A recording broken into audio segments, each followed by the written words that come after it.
Good morning. आज आपको दो टिप्पणियां पढ़ाएंगे, एक संक्षारण और दूसरी विकृत ग्रंथिता। तो संक्षारण क्या है, इसे बोलते हैं क्रोशन। तो संक्षारण क्या है, जैसे आपने देखा होगा कि कोई लोहे की वस्तु है या जाल है, या आपने और धातु की वस्तुएं देखी होंगी, वो धीरे धीरे क्या होती है, वो संक्षारित होने लगती है। संक्षारित होना मतलब होता है झड़ना या गलना, ठीक। तो इसी प्रकार से इसकी परिभाषा लिखेंगे कि जब कोई धातु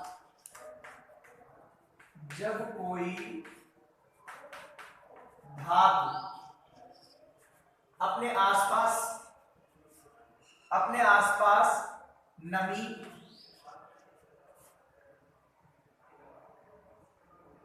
समझ रहे हो नहीं, जब कोई धातु अपने आसपास नमी कामा अम्ल आदि के संपर्क में आती है। नमी को आर्द्रता बोलते हैं, आर्द्रता, ठीक। अम्ल आदि और भी कैसे बहुत सी अम्ल आदि के संपर्क में आती है तो वह संक्षारित होने लगती है। अक्सर लोग गलत लिख देते हैं, वस्तु लिख देते हैं। वस्तु नहीं लिखोगे, धातु लिखोगे, मेटल। कि जब कोई धातु अपने आसपास आर्द्रता कमा नमी, वही उसी नमी कहते हैं, कमा अम्ल आदि के संपर्क में आती है तो वह संक्षारित होने लगती है। वह संक्षारित का मतलब क्या होता है, झड़ना या गलना, ठीक। संक्षारित होने लगती है, इस प्रक्रिया को संक्षारण कहते हैं, ठीक। कि जब कोई धातु अपने आसपास आर्द्रता नमी हुई उसे बोलते हैं अम्ल आदि के संपर्क में आती है तो वह संक्षारित होने लगती है और यह क्रिया संक्षारण कहलाती है, ठीक। तो संक्षारण के लिए आवश्यक परिस्थितियां क्या हुई, नंबर 1 नमी, ठीक है। दूसरा है वायु, तीसरा है अम्ल। ये संक्षारण के लिए आवश्यक परिस्थितियां हैं। अगर इनकी उपस्थिति है तो संक्षारण होगा, ठीक। समझ रहे हो कि नहीं। जैसे लोहे पर जंग लगना एक संक्षारण क्रिया है, या आप इसको भी संक्षारण को और बहुत डिटेल में आगे पढ़ेंगे कि जैसे आप सोने की कोई वस्तु खरीदते हो, चांदी की कोई वस्तु खरीदते हो, तो भी धीरे धीरे देखते हो कि गंदी हो जाती है और धीरे धीरे वो संक्षारित होने लगती है, ठीक। समझ रहे हो कि नहीं। इसीलिए जो है अड़ुपी एक कम क्रियाशील धातु में है, समझ रहे हो कि नहीं। और प्लस ये मिश्र धातु भी होती है, समझ लो जो आप गहने पहनते हो सोने के, वो मिश्र धातु में है। उसमें सोना है और आपका उसमें जड़न भी होता है, जिंक। चांदी की वस्तु पहनते हो तो उसमें आपका चांदी तो है, उसमें कापर भी होता है, ठीक। बात को सुन रहे कि नहीं।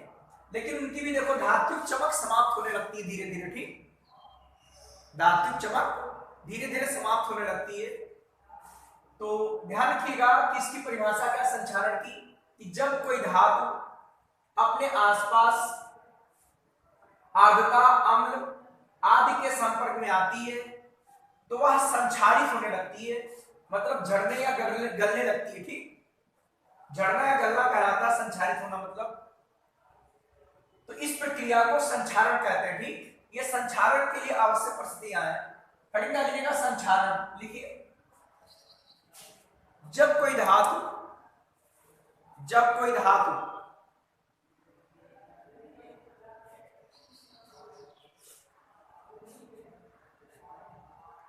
अपने आसपास आर्द्रता ब्रैकेट में नमी व अम्ल आदि के संपर्क में आती है तो वह संक्षारित, ब्रैकेट में लिख सकते हो झड़ना या गलना, तो वह संक्षारित होने लगती है।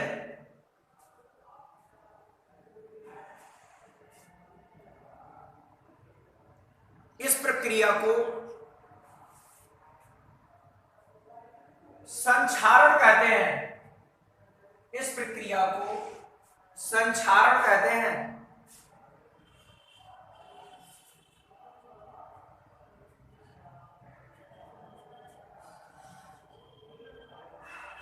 नहीं लाइन से लिखो। संक्षारण के लिए निम्न परिस्थितियां आवश्यक हैं। संक्षारण के लिए निम्न परिस्थितियां आवश्यक हैं। नंबर फर्स्ट,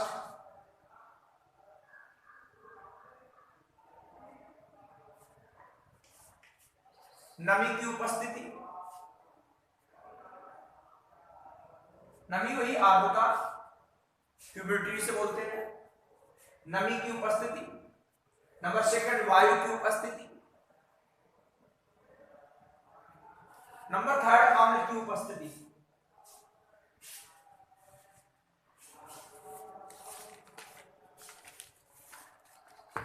जैसे एग्जाम्पल लिखिए, लोहे पर जंग लगना। लोहे पर जंग लगना एक संक्षारण क्रिया है। लोहे पर जंग लगना एक संक्षारण क्रिया है।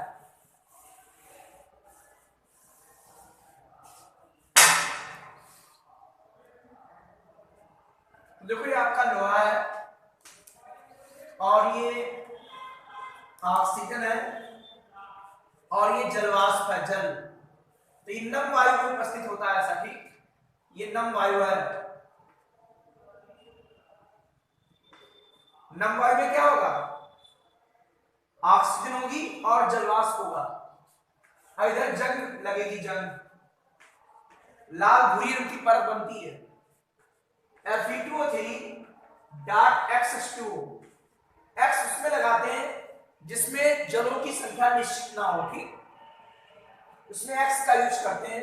इसे बोलते हैं हाइड्रेटेड फेरिक ऑक्साइड। यह आपका हाइड्रेटेड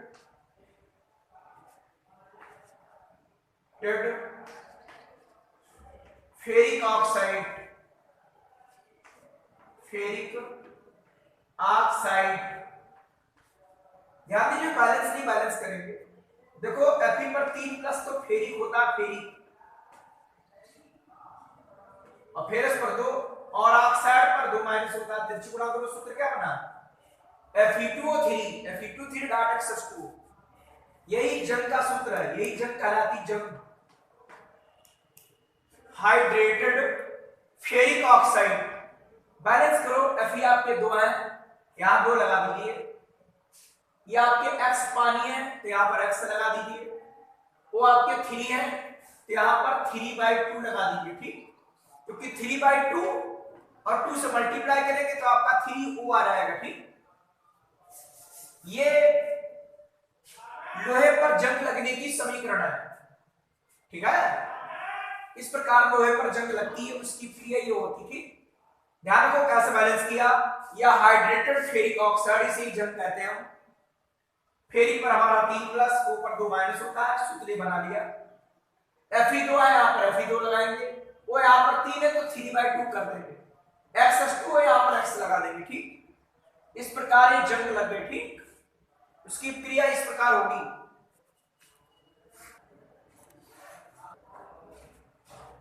संक्षारक से बचाव के उपाय आपको बता रहे थे, ठीक। तो नंबर 1 है धातुओं की वस्तुओं पर पेंट करके संक्षारण से बचा जा सकता है, ठीक।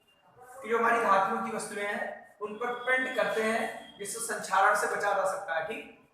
जैसे आपके घर में सीट देखी होंगी या स्कूल में आते हो सीटें देखी होंगी लोहे की, उस पर पेंट होती है, ठीक।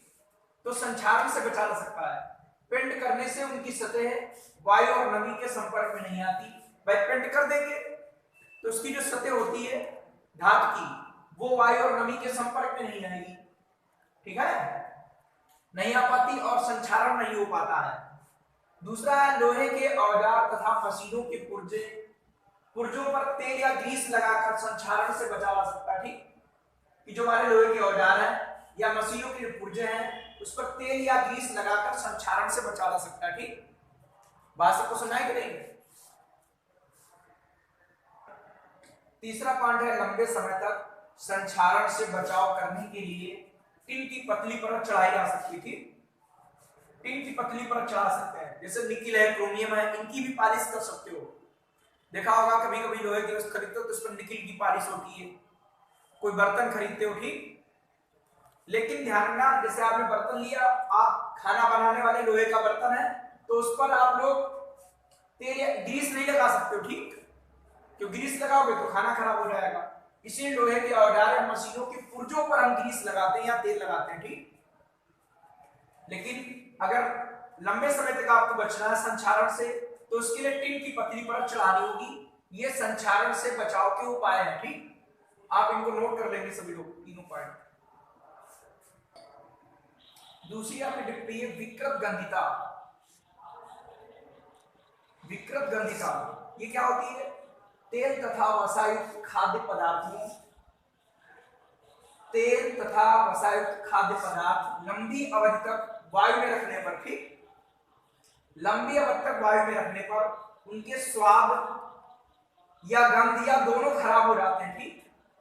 लंबी अवधि तक वायु, लंबी अवधि तक वायु में रखने पर, ऐसे लिख देना, ठीक। तेल तथा वसायुक्त खाद्य पदार्थ लंबी अवधि तक वायु में रखने पर उनके स्वाद या गंध या दोनों बदल जाते हैं या खराब हो जाते हैं या विकृत हो जाते हैं। इस प्रक्रिया को विकृत गंधिता कहते हैं, ठीक। विकृत का मतलब होता है बदल जाना, खराब हो जाना, ठीक।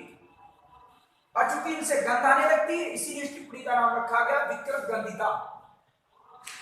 मतलब परिवर्तन हो गया प्लस उसमें गंध आने लगी, ठीक। तेल तथा वसायुक्त जो हमारे खाद्य पदार्थ हैं वो लंबी अवधि तक वायु में रखने पर उनके स्वाद या गंध अथवा दोनों खराब हो जाते हैं। इस प्रक्रिया को विकृत गंधिता कहते हैं।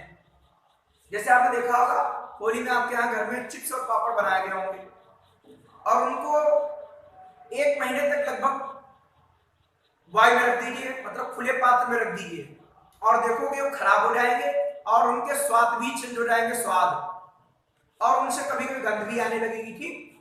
तो इस क्रिया को कहते हैं विकृत गंधिता। विकृत गंधिता से बचाव के उपाय, बात को सुना गई कि नहीं, क्योंकि वो पदार्थ तेल और वसायुक्त होते हैं, ठीक। विकृत गंधिता से बचाव के उपाय क्या है? खाद्य पदार्थों को वायुरोधी पात्रों में रखना चाहिए जिससे ऑक्सीकरण नहीं हो पाता, क्योंकि वायु के द्वारा ऑक्सीकरण होगा। कल पढ़ा था कि जब कोई पदार्थ ऑक्सीजन के साथ संयोग करता है या ऑक्सीजन की वृद्धि होती है किसी पदार्थ में तो उसे बोलते हैं ऑक्सीकरण या उपचयन उसे कहते हैं, ठीक। कि जब किसी पदार्थ में ऑक्सीजन की वृद्धि होती है अर्थात ऑक्सीजन के साथ संयोग करेगा तो उसका ऑक्सीकरण होता है। तो ये कि खाद्य पदार्थों को वायुरोधी पात्रों में रखना चाहिए जिससे ऑक्सीकरण नहीं हो पाता है और पदार्थ विकृत गंधी नहीं हो पाते, ठीक। भाई जब ऑक्सीकरण नहीं होगा तो विकृत गंधी नहीं होंगे, क्योंकि वायु के संपर्क में आ नहीं रहे खाद्य पदार्थ, तो तेल और वसा का ऑक्सीकरण होगा नहीं और वो पदार्थ विकृत गंधी नहीं होंगे। दूसरा, चिप्स की थैली में से ऑक्सीजन हटाकर उसमें नाइट्रोजन जैसी कम सक्रिय गैस भर देनी चाहिए, क्योंकि नाइट्रोजन जो है वो सामान्य ताप पर निष्क्रिय गैस है, ठीक है। भर देने से गैस भर देते हैं जिससे ऑक्सीकरण नहीं हो पाता है और पदार्थ विकृत गंधी नहीं हो पाते हैं, ठीक। इसके आगे लिख देना, और पदार्थ विकृत गंधी नहीं हो पाते मतलब चिप्स विकृत गंधी नहीं हो पाती है। बात एक ही चीज है, जैसे आप कुरकुरे खरीदते होगे या चिप्स की पैकेट खरीदते हो तो उसमें देखते होगे कि सोचते हो कि उसमें वायु भरी है, वायु नहीं भरी होती है, उसमें नाइट्रोजन गैस भरी होती है, ठीक। वो निष्क्रिय गैस है जिससे जो हमारे तेल पदार्थ है, वसा पदार्थ है, वो खराब नहीं होते हैं। लेकिन उसकी भी कोई लिमिट होती है कि पैकेट में लिखा होता है 4 मंथ 6 मंथ, ये लिखा होता है कि 4 मंथ 6 मंथ तक ये पदार्थ खराब नहीं होंगे, उसके बाद खराब हो जाएंगे। इसीलिए आप जब पैकेट खरीदो तो एक्सपायरी डेट देखकर खरीदा करो, ठीक। बात को सुनना है, उसमें वायु नहीं होती, उसमें नाइट्रोजन गैस भरी होती है, ठीक। बात को सुनना है कि नहीं, कि चिप्स की थैली में से ऑक्सीजन हटाकर उसमें नाइट्रोजन जैसी कम सक्रिय गैस भर देते हैं जिससे ऑक्सीकरण नहीं हो पाता है और चिप्स खराब नहीं होती, ठीक। बात को सुना है कि नहीं। तो इस प्रकार विकृत गंधिता से बचाव के उपाय हैं, और भी उपाय हैं। इन पदार्थों को कुछ समय के लिए आप फ्रिज में रख सकते हो, कुछ समय के लिए, ज्यादा समय के लिए नहीं, तब आप बच सकते हो, ठीक, विकृत गंधिका से। ये दोनों टिप्पणियां आपकी मोस्ट इंपॉर्टेंट टिप्पणियां हैं, ध्यान दीजिएगा, एमआई टिप्पणी आपकी है और दोनों ही लिखनी है, ठीक। तो ये आपका पूरा चैप्टर पढ़ गया है। कल से आपको इसके एनसीईआरटी क्वेश्चन कराएंगे, ठीक।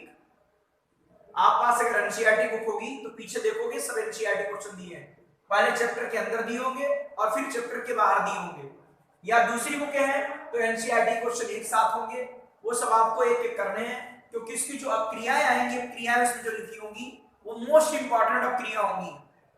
बढ़िया तैयारी करनी चैप्टर की, ठीक।